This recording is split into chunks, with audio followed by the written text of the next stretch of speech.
la très haute présidence de son Excellence Brice Clotaire Oligui Nguema, président de la République, chef de l'État, chef du gouvernement, le Conseil des ministres s'est réuni ce jeudi 23 octobre 2025 à 10 h dans la salle habituelle des délibérations au Palais de la Présidence de la République.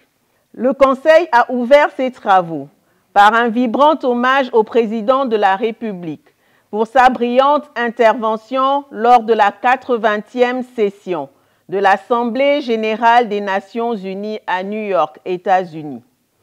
Dans son allocution, le chef de l'État a rappelé les avancées majeures de la transition politique réussie et le retour à l'ordre démocratique au Gabon, tout en exprimant la reconnaissance de la nation envers l'Organisation des Nations unies pour son accompagnement constant.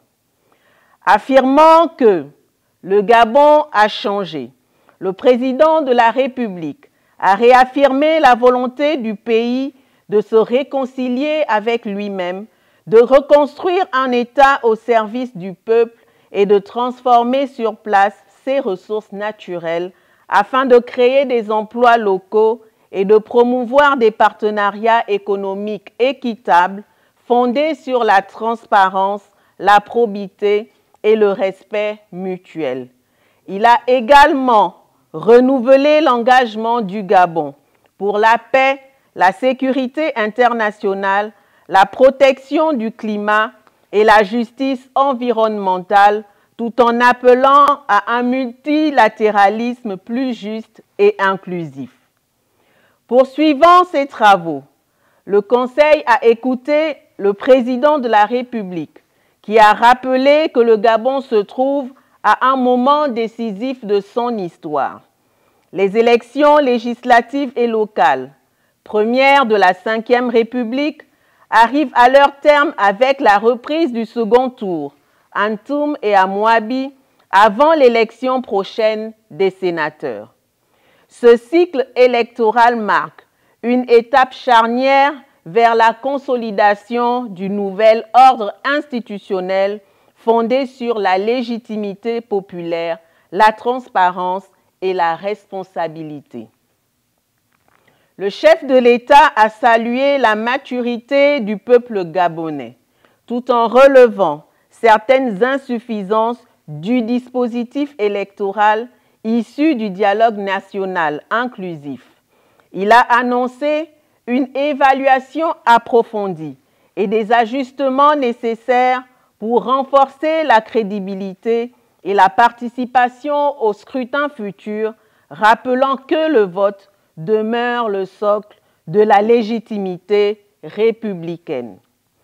Le président de la République a invité le gouvernement à réfléchir sans tabou sur les moyens de raviver la participation citoyenne, notamment par l'éducation civique, la modernisation des procédures électorales et une réflexion nationale sur le vote obligatoire.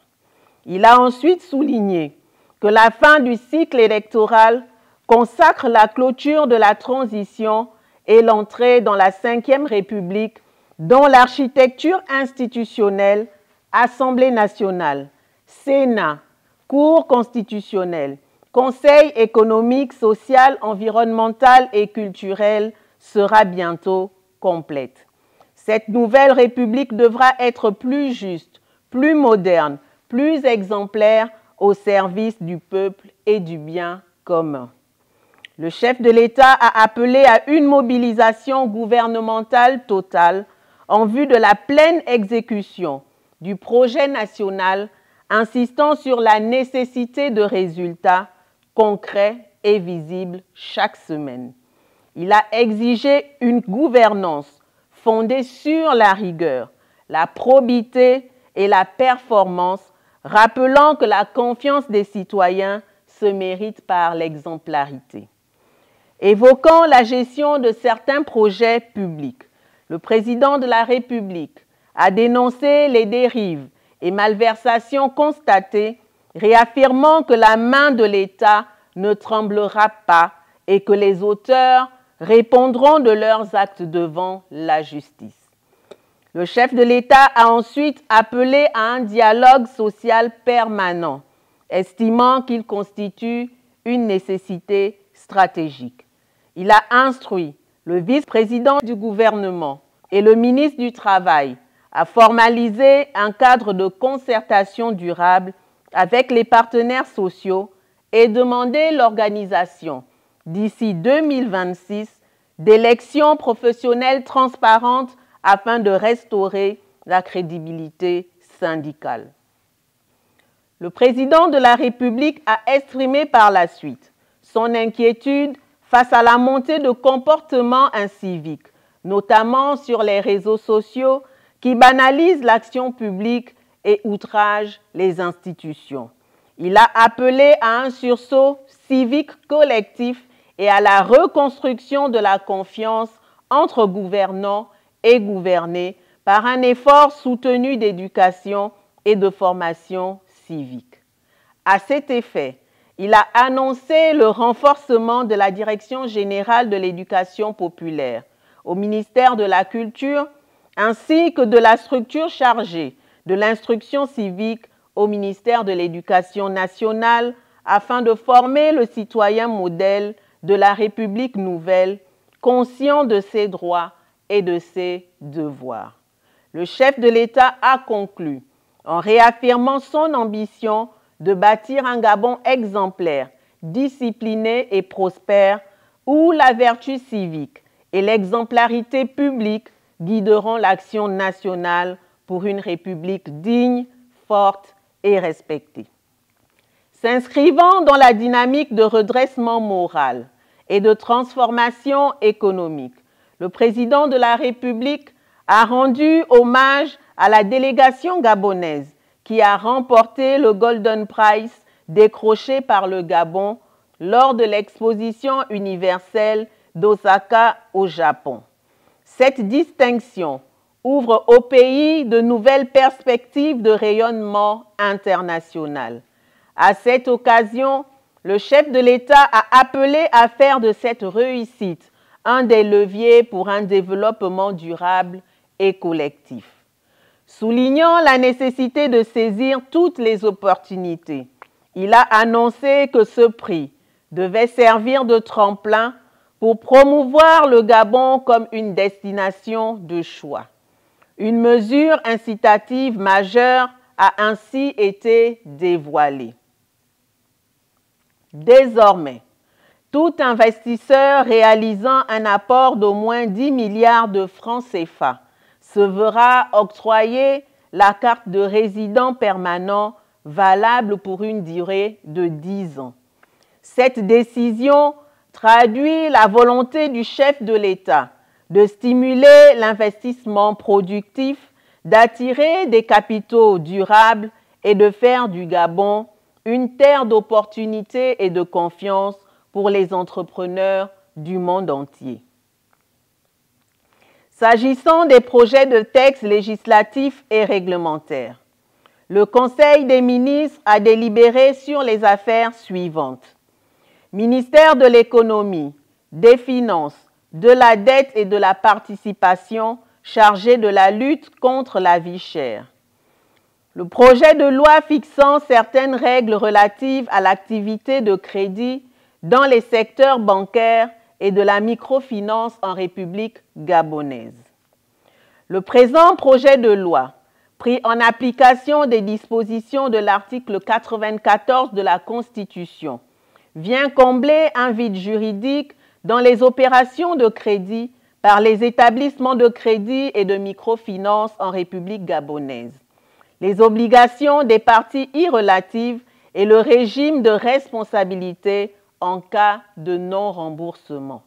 À cet effet, il propose, en conformité avec les dispositions de la Commission bancaire de l'Afrique centrale (COBAC), non seulement de mieux protéger les systèmes bancaires contre le risque de défaut de paiement massif, mais aussi participe à assurer une plus grande sécurité juridique, judiciaire et financière à tous les opérateurs économiques du secteur privé et du secteur public.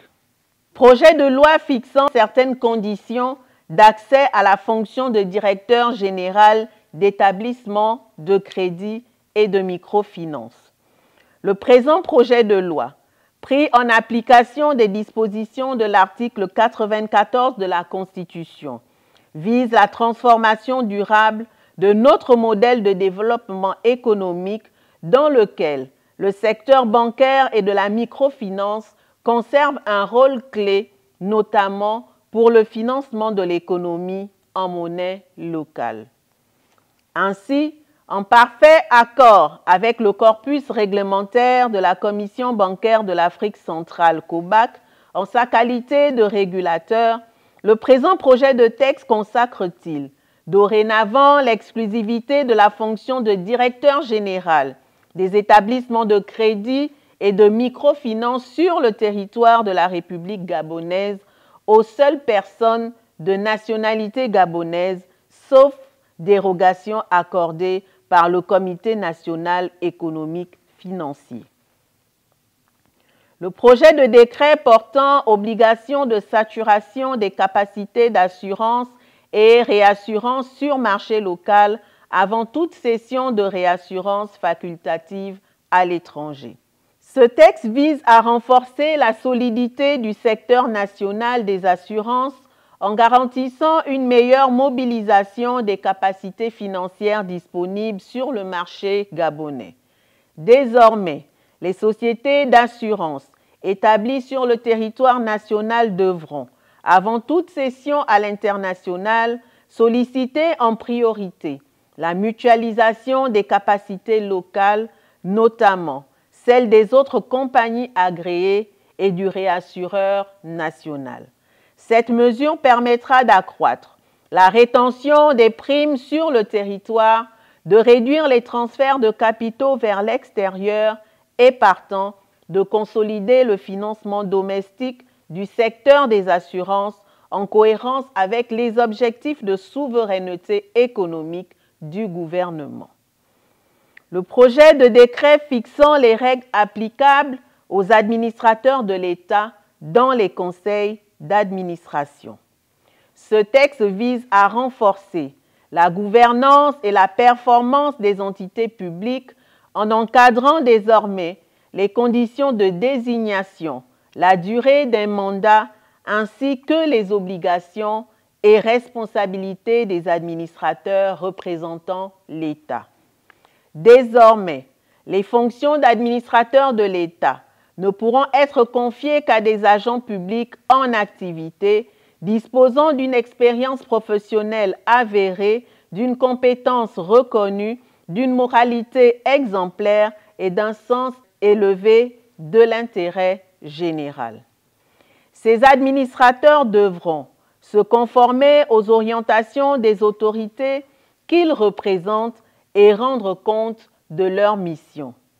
Le projet de décret limite également la durée d'exercice de ces fonctions à un maximum de 3 mandats sur 6 ans au sein d'une même entité, afin de prévenir toute situation d'accoutumance préjudiciable à l'efficacité. Il rappelle enfin la responsabilité civile et pénale des administrateurs de l'État en cas de faute de gestion. L'adoption de ce texte consacre une étape importante dans la professionnalisation de la représentation de l'État actionnaire et dans l'amélioration de la gouvernance des entités publiques.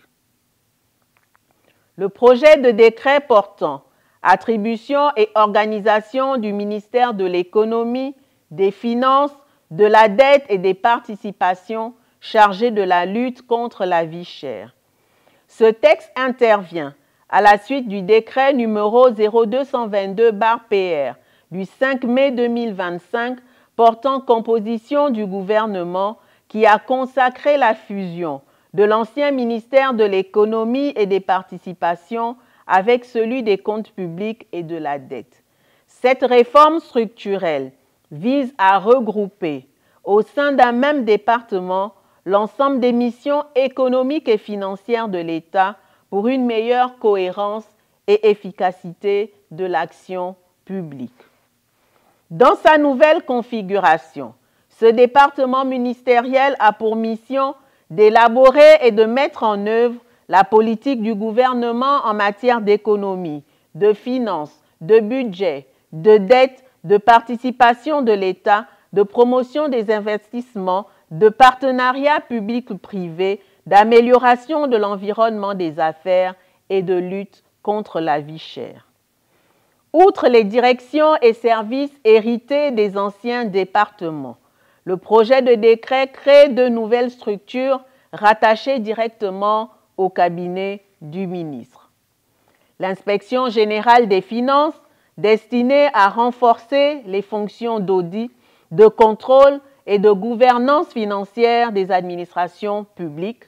La Direction centrale du management et de la qualité, chargée de la mise en œuvre du système de management de la qualité pour accroître l'efficacité opérationnelle et améliorer le service rendu aux usagers. Le présent projet de décret, articulé autour de 3 chapitres relatifs aux attributions, à l'organisation et aux dispositions finales, marque une étape importante dans la modernisation et la rationalisation de la gouvernance économique et financière de l'État. La ratification législative des conventions et marchés conclus par le gouvernement.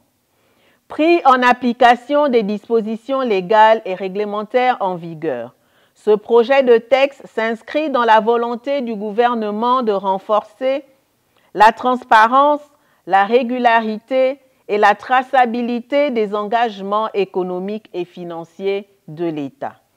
Dans le cadre de la mise en œuvre de projets à fort impact économique et social, notamment en matière d'investissement productif, de création d'emplois et de recours à la sous-traitance locale, le gouvernement a accordé à certains opérateurs économiques des avantages fiscaux et douaniers spécifiques. Ces avantages, sous forme d'exonération, de taux réduits, de suspension de droits et taxes ou stabilisation fiscale et douanière, constituent des dépenses fiscales qui, conformément à la loi, nécessitent l'approbation préalable du Parlement. À travers cette démarche de ratification, le gouvernement réaffirme sa volonté de soumettre à la représentation nationale tout engagement comportant des incidences fiscales et financières conformément aux exigences de bonne gouvernance et de responsabilité budgétaire dans un esprit de transparence, de légalité et d'efficacité économique. Ministère des Affaires étrangères et de la coopération chargé de l'intégration et de la diaspora. Projet de loi autorisant la ratification de la Convention portant création de l'Organisation internationale pour la médiation, OIM. Le présent projet de loi fait suite à la signature le 30 mai 2025 à Hong Kong en Chine de la Convention portant création de l'Organisation internationale pour la médiation, OIM. Ce texte vise à renforcer les mécanismes de règlement pacifique des différends, notamment ceux relatifs au commerce international et aux investissements par la voie de médiation. L'OIM, qui s'inspire des principes fondateurs de la Charte des Nations Unies, offre un cadre particulièrement favorable aux pays en développement en prenant en compte leurs intérêts spécifiques dans le processus d'élaboration de la Convention. Elle accorde également à ses membres fondateurs certains avantages en matière de représentativité au sein de ces organes. La mise en œuvre de ce nouvel instrument juridique par notre pays est subordonnée à l'accomplissement de la procédure de ratification conformément aux dispositions des articles 162 et 163 de la Constitution.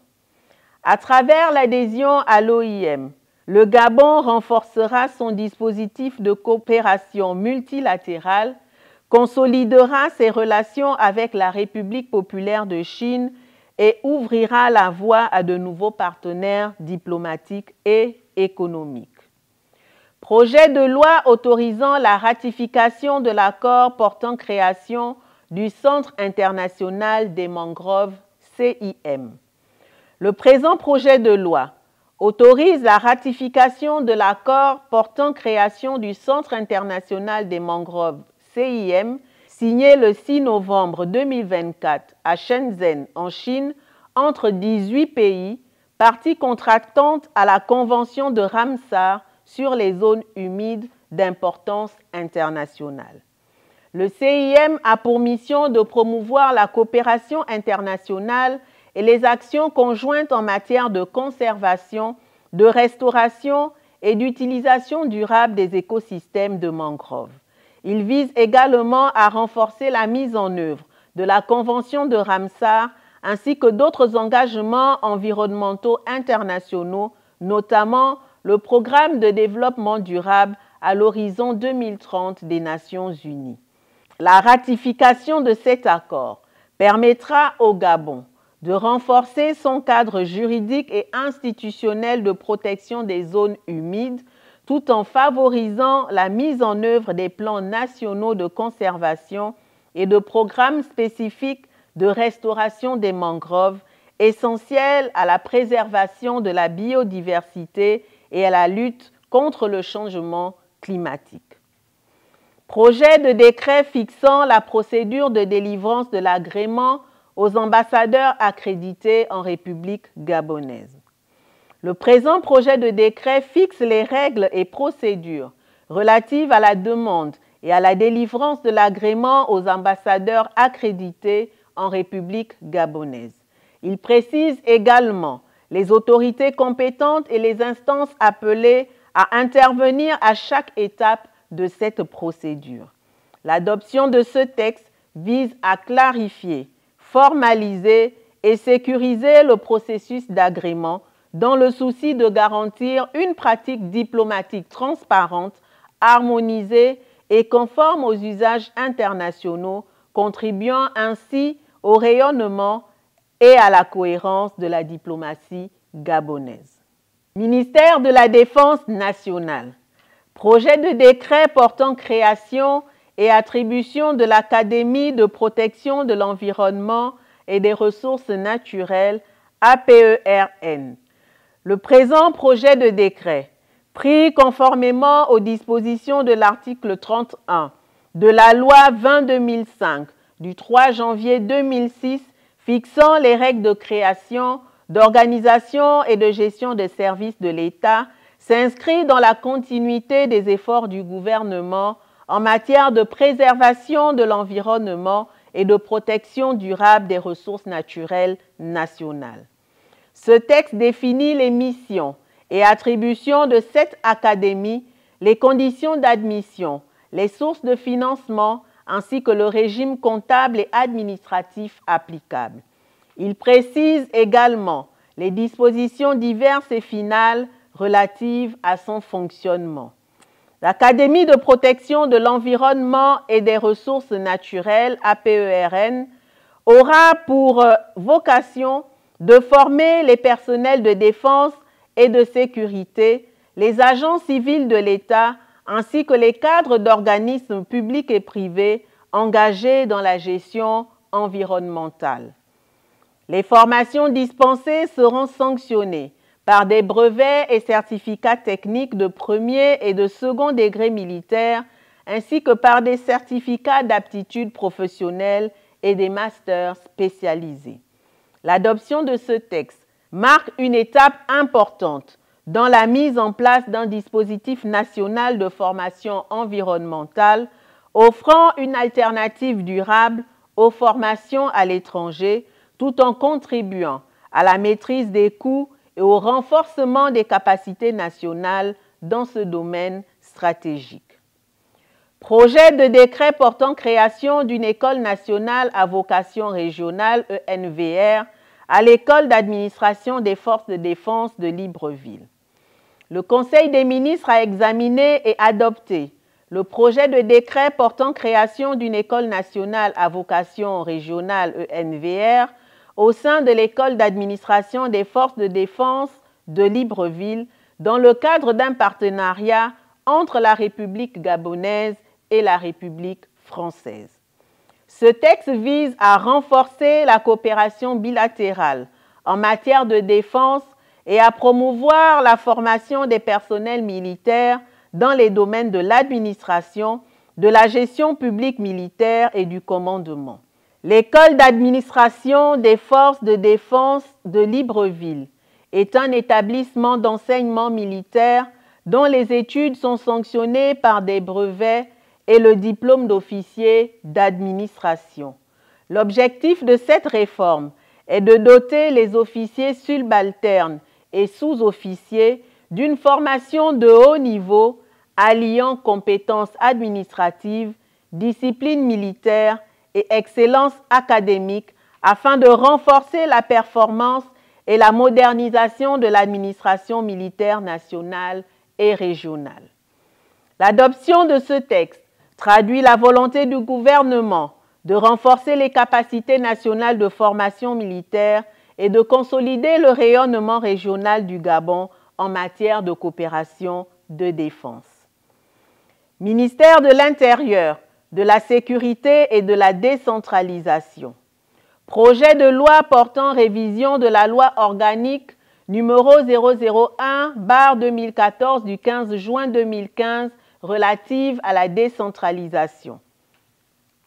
Ce texte répond à la nécessité de rationaliser et d'harmoniser le cadre juridique de la décentralisation afin de lever les difficultés liées au foisonnement des textes législatifs et réglementaires existants, source d'insécurité juridique et de lenteur dans la mise en œuvre effective du processus de décentralisation.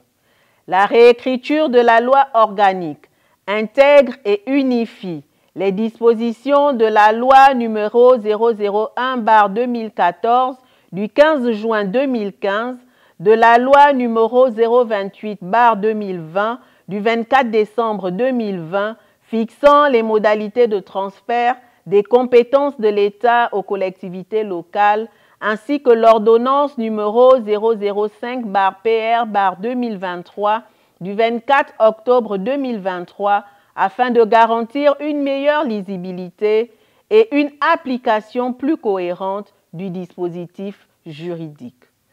Le nouveau projet de texte procède à plusieurs réajustements, notamment la catégorisation des collectivités locales selon des critères démographiques, économiques et géographiques, la définition des attributions des bureaux des conseils et de leurs présidents, la clarification du régime des délégations spéciales et des compétences non transférables, la révision du cadre financier incluant les ressources, les charges et le fonds de péréquation des collectivités locales. Ce dernier dispositif est alimenté principalement par une dotation spéciale fixée de 5 à 10% des ressources propres du budget de l'État et peut être renforcée par des fonds issus des secteurs miniers, forestiers, pétroliers, gaziers ou locaux. La clé de répartition de cette dotation est fixée comme suit. 70% répartis à part égale entre les 135 entités décentralisées, 30% redistribués selon des critères démographiques et d'éloignement. L'adoption de ce projet de loi organique marque une étape majeure dans la modernisation du cadre de la gouvernance locale et la promotion du développement équilibré des territoires, conformément à la vision du président de la République, chef de l'État, chef du gouvernement en matière de développement local et de proximité administrative. Projet de décret portant transfert des compétences et des moyens de l'État aux collectivités locales. Le Conseil des ministres a examiné et adopté le projet de décret portant transfert des compétences et des moyens de l'État aux collectivités locales, conformément aux dispositions de la loi numéro 028/2020 du 24 décembre 2020 fixant les modalités de transfert des compétences de l'État aux collectivités locales et de l'ordonnance numéro 006/PR/2025 du 27 janvier 2025 relative à la programmation du dit transfert. Ce texte traduit la volonté du gouvernement de donner une réalité concrète au processus de décentralisation en permettant aux collectivités locales d'exercer pleinement leurs missions de service public qui leur sont confiées dans une logique de proximité, d'efficacité et de développement équilibré du territoire. Sur la base des conclusions de la première réunion de la Commission nationale de la décentralisation, CND, tenue les 17 et 18 juin 2025, il a été retenu une approche inclusive impliquant le transfert progressif des compétences et des moyens de 20 ministères vers l'ensemble des 135 collectivités locales réparties entre 52 communes, leurs 35 arrondissements et les 48 conseils départementaux. Le projet de décret énumère les départements ministériels concernés, précise les compétences transférées, les modalités d'accompagnement ainsi que les mécanismes de financement.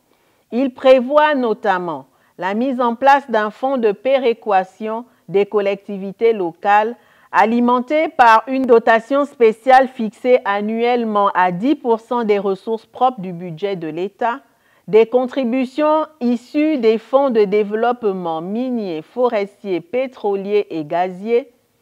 La répartition de cette dotation spéciale est fixée comme suit.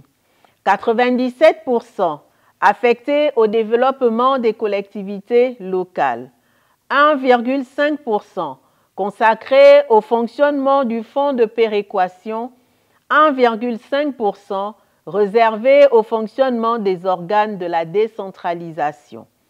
S'agissant de la quote-part des collectivités locales, elle sera répartie entre les entités décentralisées selon la clé suivante. 70% redistribués sur une base égalitaire entre les 135 entités, 30% redistribués en fonction des critères démographiques et d'éloignement. L'adoption de ce texte marque une étape décisive dans l'opérationnalisation du processus de décentralisation en dotant les collectivités locales des compétences et des moyens nécessaires à la conduite de politiques publiques adaptées aux besoins des populations. Projet de décret fixant le tableau des grands électeurs pour l'élection des sénateurs de l'année 2025.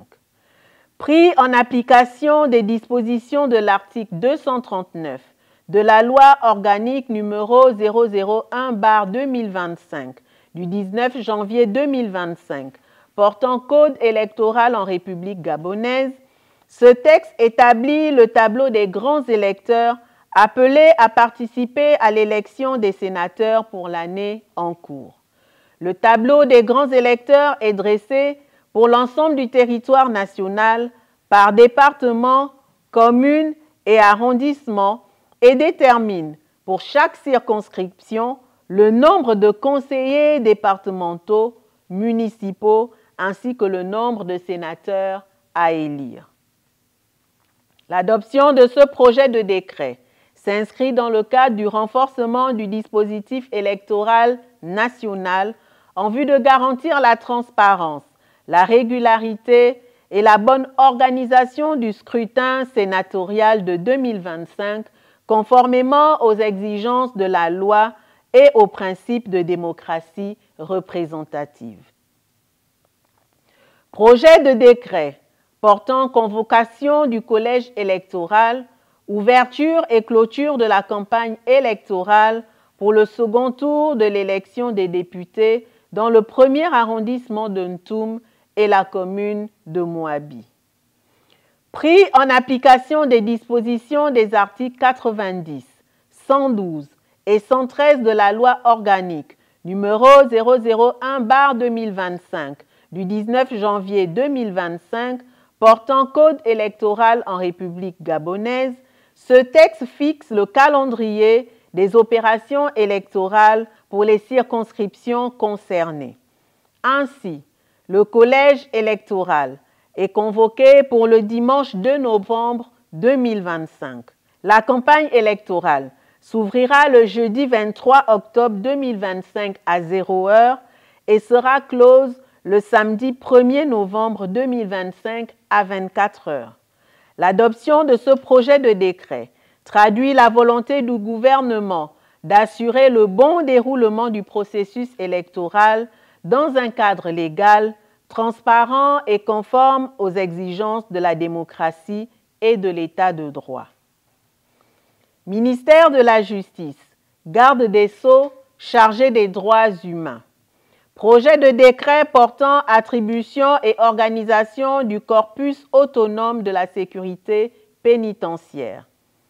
Le présent projet de décret, pris en application des dispositions de l'article 3 de la loi 3/78 du 1er juin 1978, portant institution du corps autonome de la sécurité pénitentiaire, a pour objet de renforcer le cadre juridique, organisationnel et fonctionnel de ce corps spécialisé. Ce texte vise à mieux structurer la sécurité pénitentiaire, à clarifier ses attributions et à valoriser son rôle essentiel dans la mise en œuvre des missions de sécurité publique et de gestion du milieu carcéral qui lui sont confiées. Le projet de décret fixe les attributions générales du corps autonome de la sécurité pénitentiaire et en définit l'organisation hiérarchique articulée autour de deux entités principales, le commandement en chef et l'inspection générale.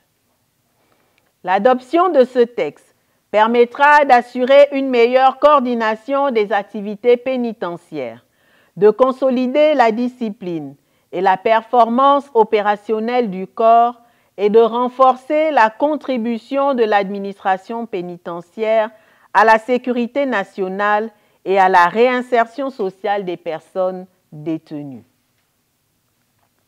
Ministère de la Santé. Projet de loi instituant l'identifiant unique du patient et du professionnel de santé en République gabonaise. Le présent projet de loi, pris en application des dispositions de la loi numéro 004/2022 du 27 avril 2022, a pour objet d'instituer un identifiant unique du patient et du professionnel de santé en République gabonaise en vue de renforcer l'efficacité, la sécurité et la transparence de l'offre de soins. Cet identifiant unique permettra de disposer en temps réel des données médicales fiables, sécurisées et interopérables, favorisant une meilleure gouvernance du système national de santé et une gestion optimisée des informations sanitaires. L'adoption de ce texte contribuera notamment à l'amélioration de la qualité et de la sécurité des soins médicaux, la réduction des erreurs et des doublons dans les dossiers médicaux, une meilleure coordination des soins et des échanges d'informations entre professionnels de santé, le renforcement de la confiance des patients dans le système de santé public et privé. Ce dispositif s'inscrit dans la volonté du gouvernement de moderniser le système de santé et de promouvoir une gestion numérique intégrée des données médicales au service de la population. Projet de loi fixant le cadre d'interopérabilité du système d'information de santé. Le présent projet de loi, pris en application des dispositions de l'article 5 de la loi numéro 004/2022 du 27 avril 2022, fixe le cadre d'interopérabilité du système d'information de santé en République gabonaise. L'interopérabilité, au sens du présent texte, désigne l'ensemble des mécanismes permettant la communication, le partage et l'échange sécurisé des données de santé entre les différents sous-systèmes du système d'information de santé. L'adoption de ce projet de loi vise à garantir une meilleure coordination des soins, à renforcer la qualité et la sécurité des services de santé et à favoriser l'intégration et la modernisation des outils numériques utilisés par les professionnels du secteur. Elle contribuera également à l'amélioration de la qualité de soins et de la sécurité des patients, le renforcement du système national de santé, la promotion de l'innovation et de l'usage des technologies de l'information et de la communication dans le domaine médical. Ce texte s'inscrit dans la volonté du gouvernement de moderniser la gouvernance sanitaire et d'assurer une gestion intégrée et efficiente des données de santé au service de la population. Ministère de l'Enseignement supérieur et de la Recherche scientifique. Projet de décret modifiant et complétant l'article 2 du décret numéro 072-PR-MESRSIT du 14 février 2024 portant autorisation à ouvrir des établissements privés d'enseignement supérieur. Cette modification vise à renforcer la sécurité juridique et à clarifier les conditions d'exercice des promoteurs d'établissements privés d'enseignement supérieur afin de leur permettre de mener leurs activités sur la base d'un cadre réglementaire actualisé, pertinent et conforme aux exigences de qualité académique. Projet de décret modifiant et complétant l'article 2 du décret numéro 071-PR-MESRSIT du 14 février 2024 portant habilitation à fonder des établissements privés d'enseignement supérieur. Conformément aux dispositions de la loi numéro 21-84 du 29 décembre 1984 relative à l'enseignement privé, le Conseil des ministres a adopté le projet de décret modifiant et complétant l'article 2 du décret numéro 71-PR-MESRSIT du 14 février 2024 portant habilitation à fonder des établissements privés d'enseignement supérieur. Ce texte a pour objet de mieux encadrer les conditions de création et d'habilitation des établissements privés d'enseignement supérieur en vue de garantir la conformité des initiatives privées avec la politique nationale de l'enseignement supérieur et les standards de qualité exigés par le gouvernement. Ministère de la Jeunesse, des Sports, du rayonnement culturel et des arts, chargé de la vie associative. Projet de loi portant création, attribution et organisation du Musée national des arts, rites et traditions du Gabon. Pris en application du paragraphe 3, du préambule et de l'article 94 de la Constitution, ce texte s'inscrit dans le cadre de la nouvelle gouvernance culturelle impulsée par le président de la République, chef de l'État, chef du gouvernement, et vise à redéfinir de manière claire, cohérente et efficiente le cadre normatif de la politique culturelle nationale. Ce projet de loi traduit la volonté du gouvernement de valoriser, sauvegarder et protéger le patrimoine culturel et artistique gabonais tout en modernisant les structures dédiées à sa conservation. Il introduit plusieurs innovations majeures, notamment la protection de la mémoire culturelle et artistique nationale à travers une conservation structurée et professionnelle du patrimoine et un investissement durable dans les infrastructures culturelles. La promotion du rayonnement culturel et artistique du Gabon, par le soutien aux industries culturelles, la diplomatie culturelle et la valorisation du patrimoine national. Le soutien aux expressions artistiques contemporaines par un appui renforcé à la création, à la diffusion et à la formation artistique. Le texte précise également les domaines de compétences du musée, les modalités d'exercice et de financement de ses missions, les mécanismes de coopération nationale et internationale, ainsi que les dispositions transitoires et réglementaires nécessaires à son application.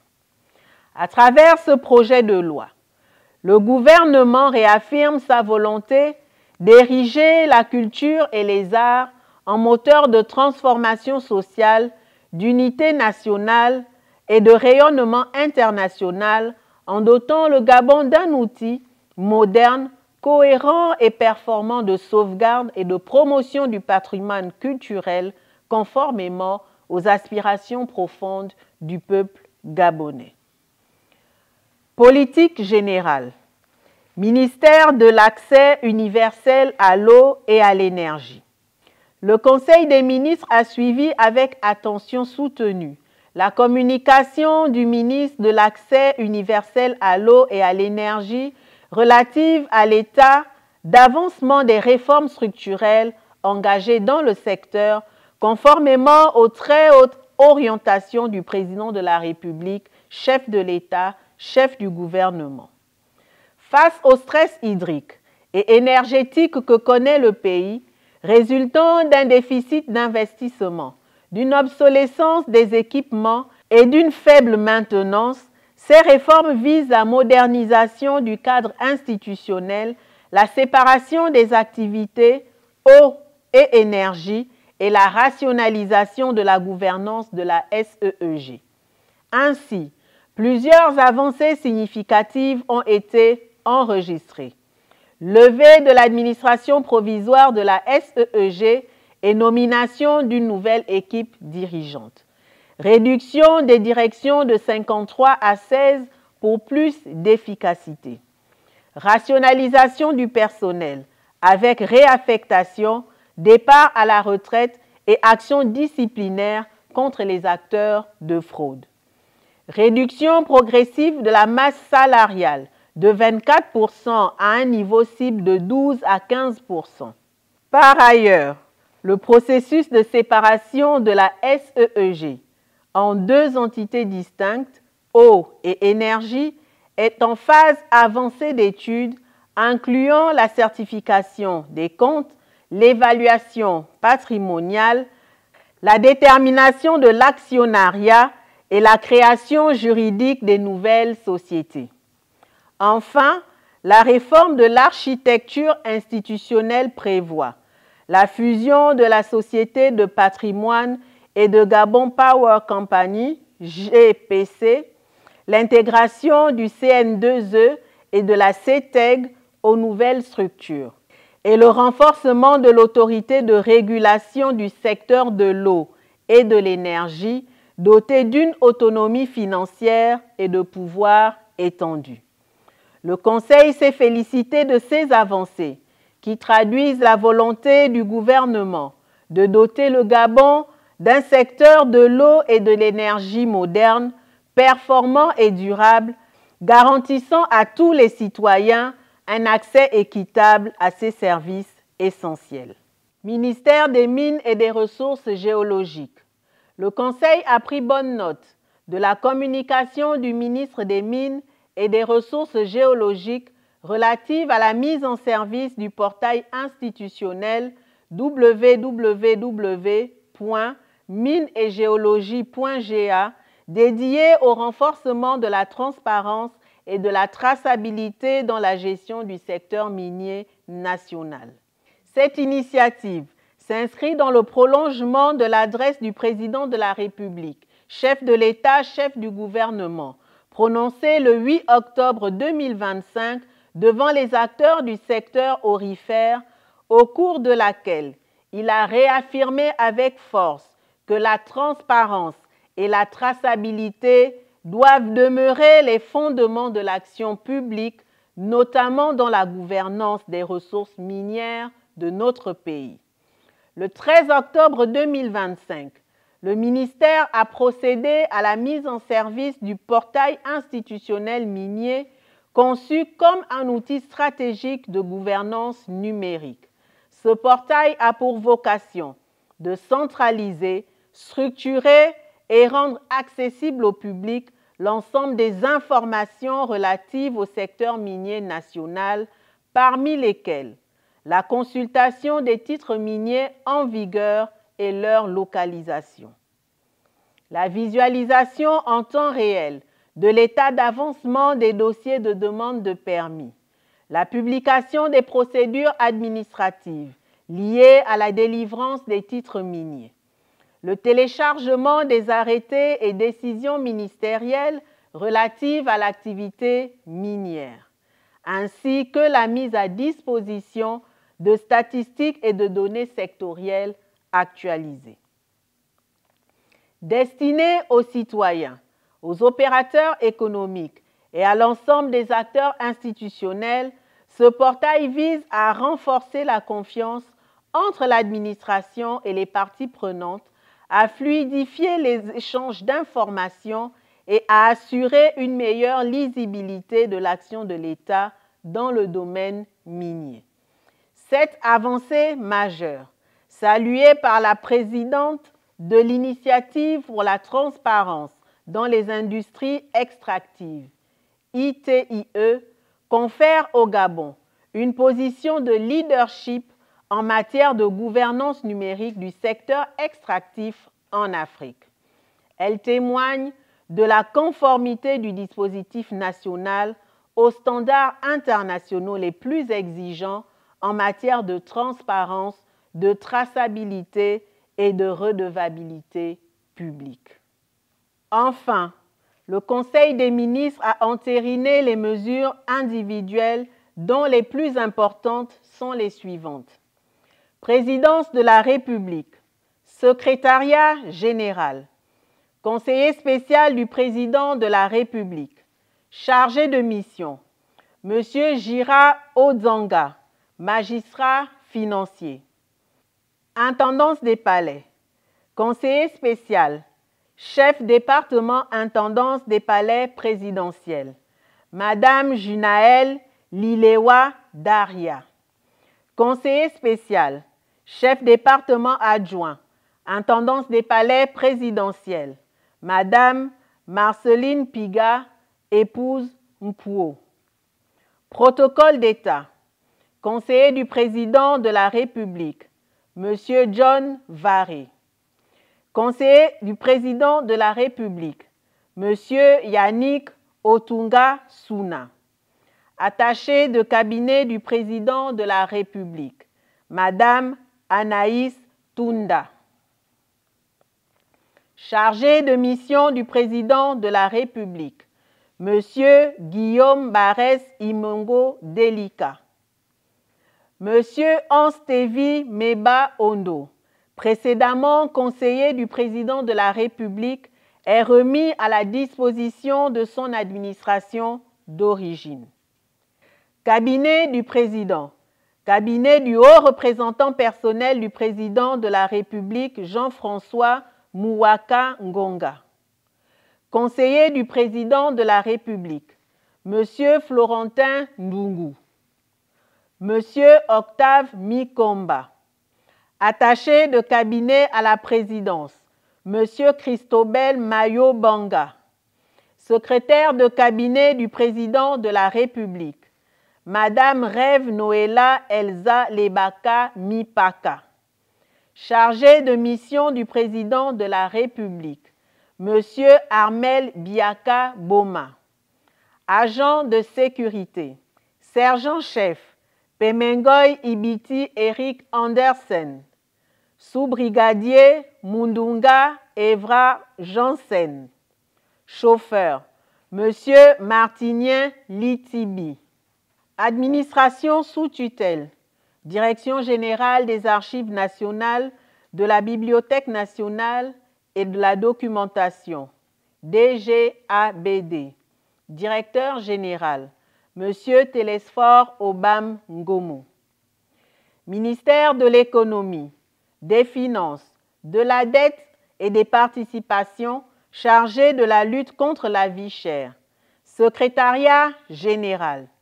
Direction générale de la dette. Directrice général. Madame Tina Maryse Kambagoy, épouse Leboussi Ali Bala. Directeur général adjoint, Monsieur Apollinaire Koumba. Directeur de l'audit et du contrôle, Madame Diane Charlie Yoko. Directeur adjoint de l'audit et du contrôle, Madame Atomo Ndoutoum, épouse Ndong Messa. Direction générale du patrimoine. Directeur général, Monsieur Tita Michel Edou Ngomo. Direction générale de la concurrence, de la consommation et de la répression des fraudes. Directeur général adjoint, Monsieur Rodrigue Ngoni Annexe. Ministère de l'Éducation nationale, de l'Instruction civique et de la formation professionnelle. Agence nationale de formation et d'enseignement professionnel, ANFEP.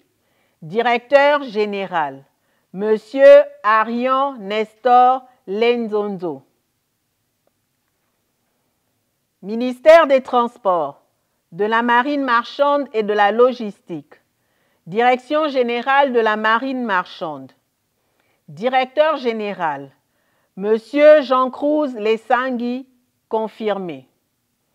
Directeur général adjoint, Madame Avom Angue Oliveira Frédéric, épouse Ngevit, confirmé. Chargé d'études du directeur général, Madame Tsinga Nicole, administrateur des affaires maritimes. Joël Armand Angoué, administrateur civil en chef. Stan Oliveira Lamou, administrateur des affaires maritimes et portuaires. Mandinza Yagou Alda, administrateur des affaires maritimes et fluviales. Secrétariat du directeur général. Chauffeur, Monsieur Makangi Miindou Ulrich. Service rattaché. Service administratif et financier. Chef de service, Jean-Armel Mandiki. Service administratif et du personnel. Chef de service, Inès Vanina Epanja Osangavura, professeur de communication sociale. Service du patrimoine. Chef de service, Métaux Eco Steve Alix, attaché d'administration générale. Service social. Chef de service, Madame Walembo Amirose Blanche, instructeur de communication sociale. Service informatique, point focal à Nymphe.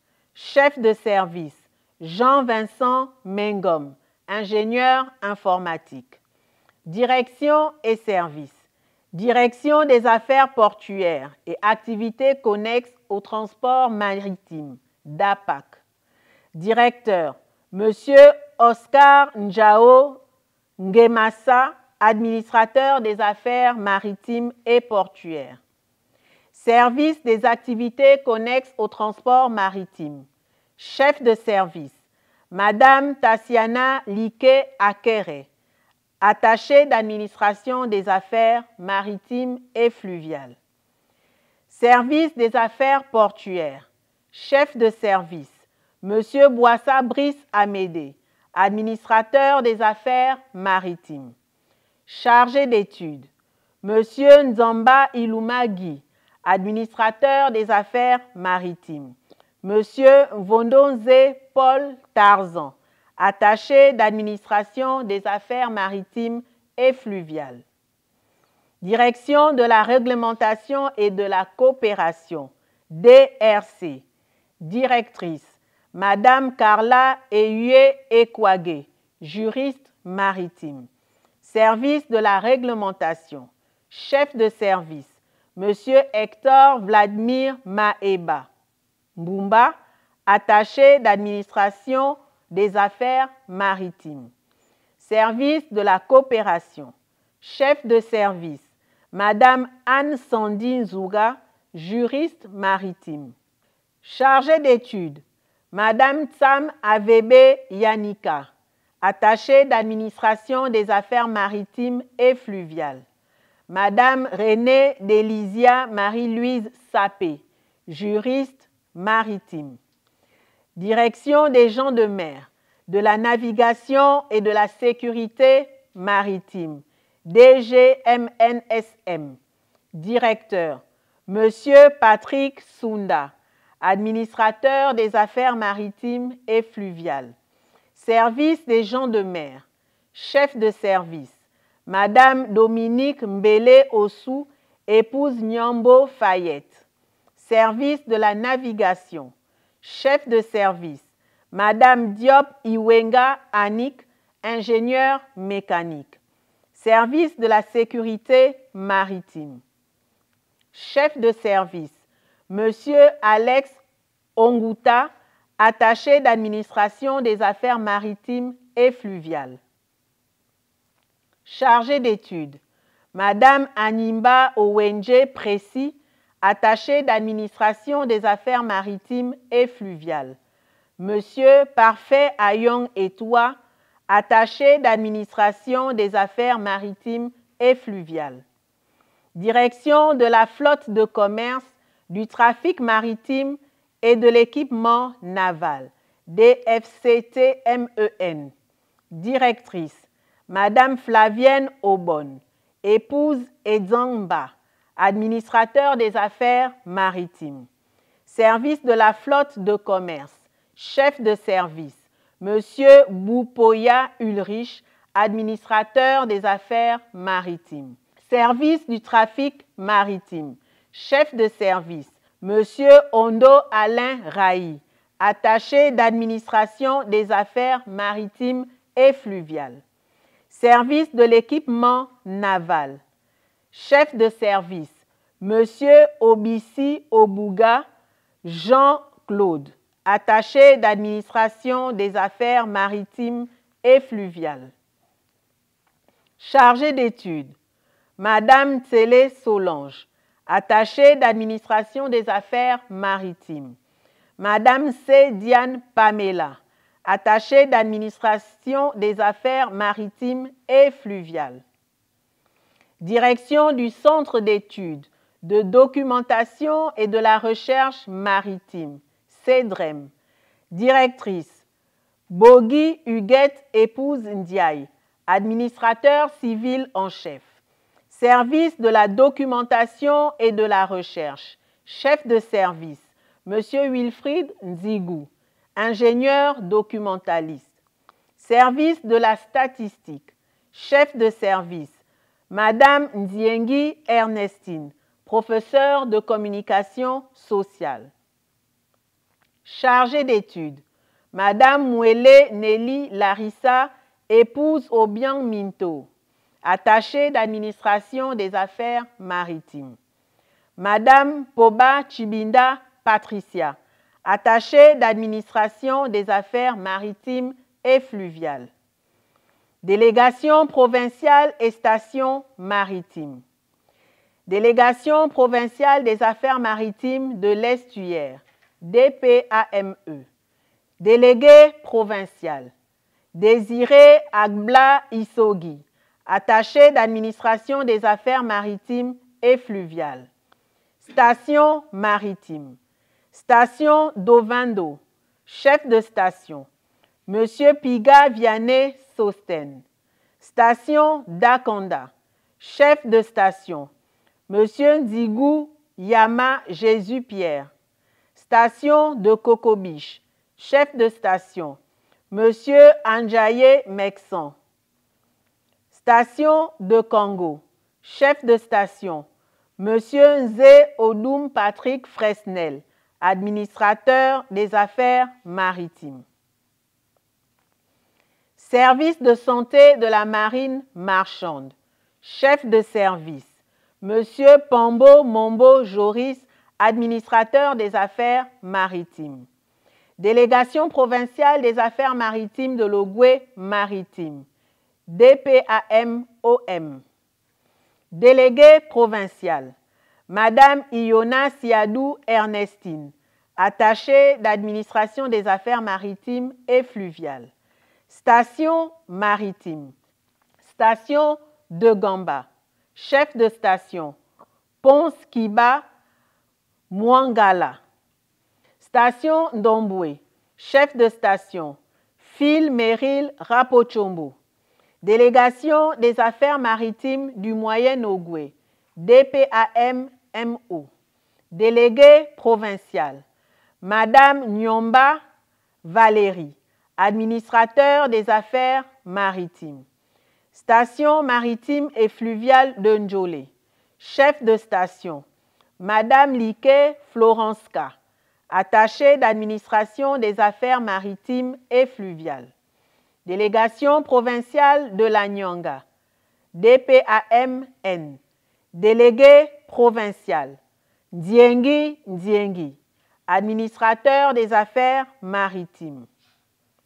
Agent remis à la disposition du secrétariat général, Monsieur Ebe Bengon Ephrem, Monsieur Ella Ei Franklin, Madame Ada Mendogo Marie-Brigitte, Monsieur Loko Alain Patrice, Monsieur Marogué Mandiengi Ulrich Davy.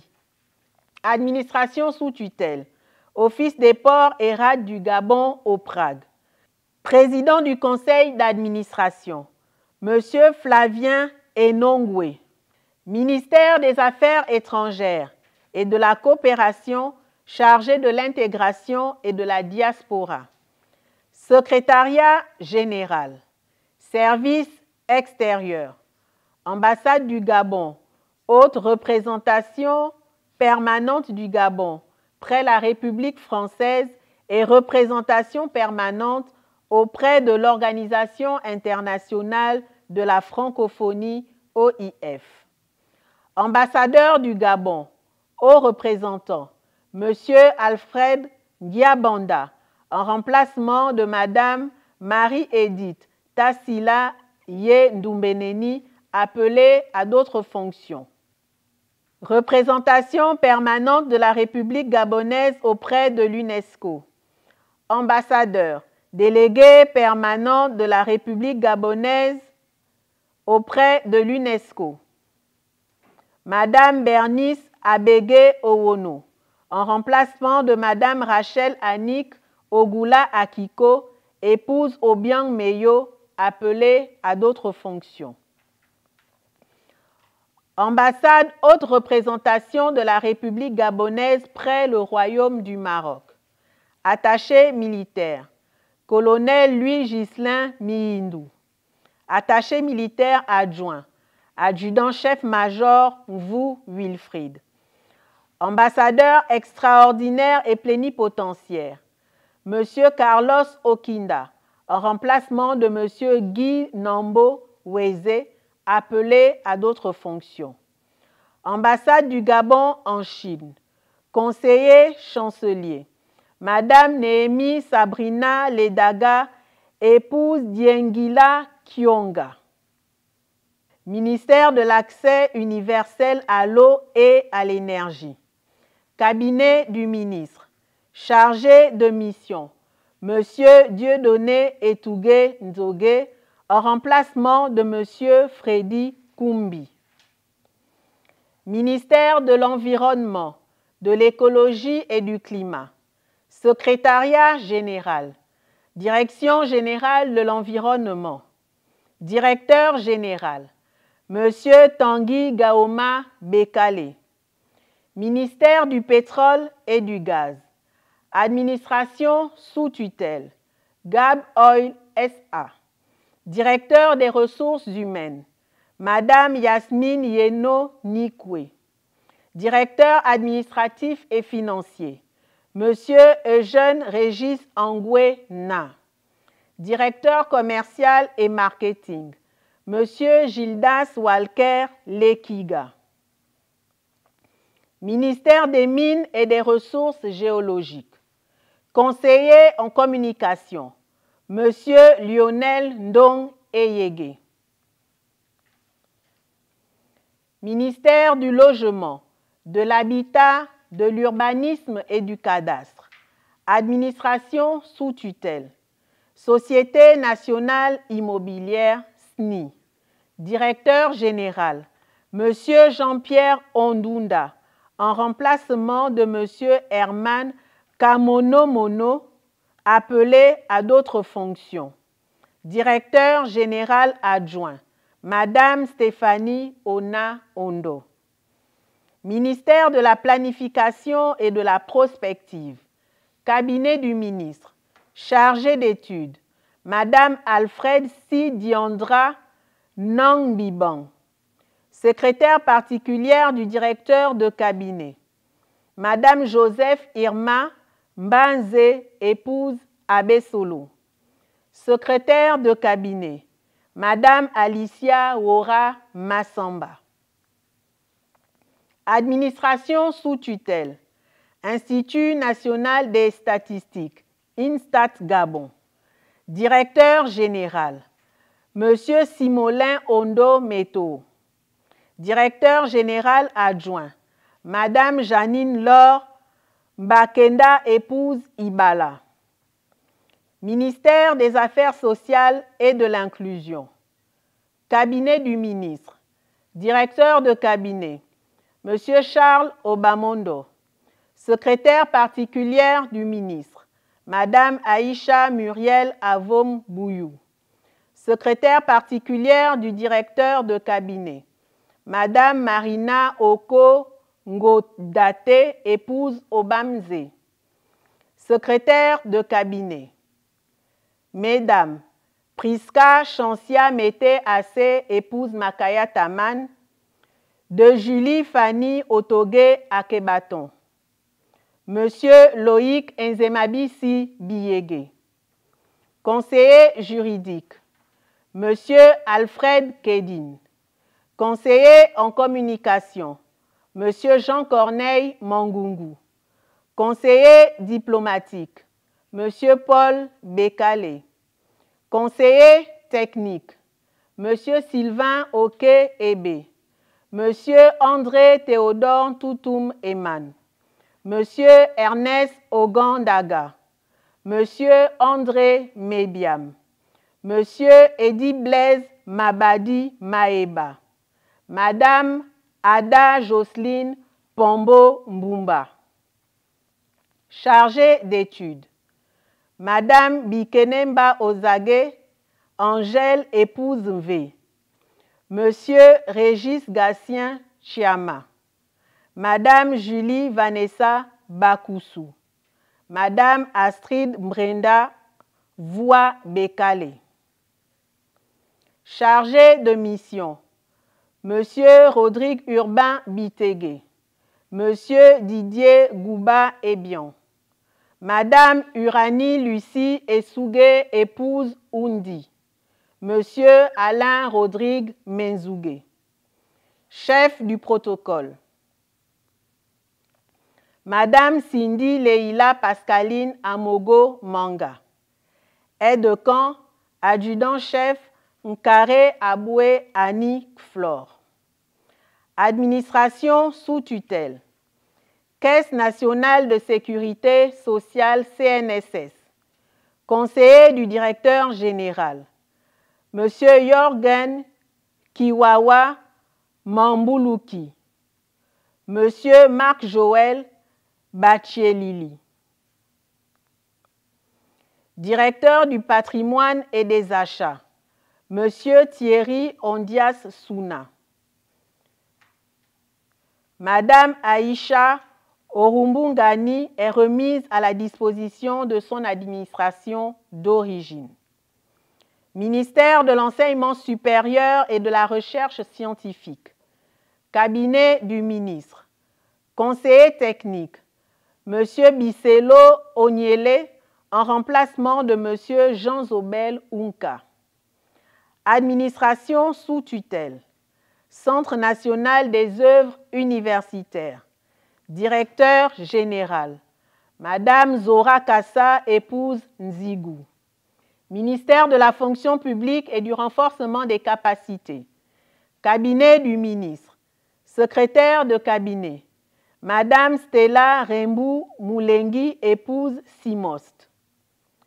Ministère du Travail, du Plein Emploi et du Dialogue social. Pôle national de promotion de l'emploi, PNPE. Directeur général, Monsieur Franck Nzendongze.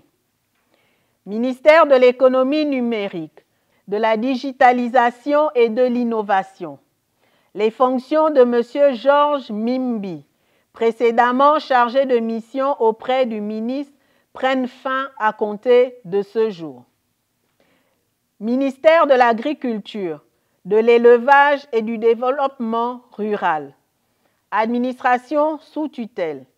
Agence gabonaise de sécurité alimentaire, AGASA. Directeur de l'inspection et des contrôles sanitaires et phytosanitaires, Monsieur Hervé Alogo Obiang. Directeur administratif et financier, Madame Edwige Lekouyi. Chargé d'études du directeur général, Monsieur Moulengi Boussougou Ibala. Les personnes dont les noms suivent sont remises à la disposition de leur administration d'origine. Monsieur Renaud Ngwele Clavia Ondias, Madame Bissé Pauline Osagou. Je vous remercie.